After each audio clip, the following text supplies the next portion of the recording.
also where it usually floods due to the snow melt, and then the excess water usually goes into the basement here because the ground is oversaturated because of that, say, like snowpack. We got probably about 80-90 inches of snowpack throughout the whole year,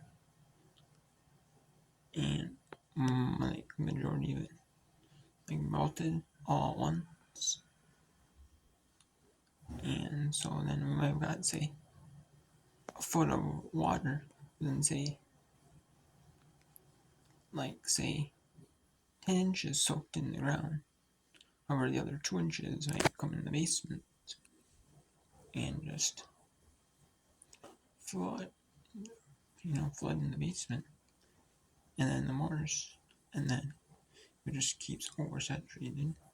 It'll just eventually flow in here until it, and then you have a big mess. And the fan keeps it from it dries up faster. And then also if you spread it out more in smaller areas, it'll dry out faster at the fan.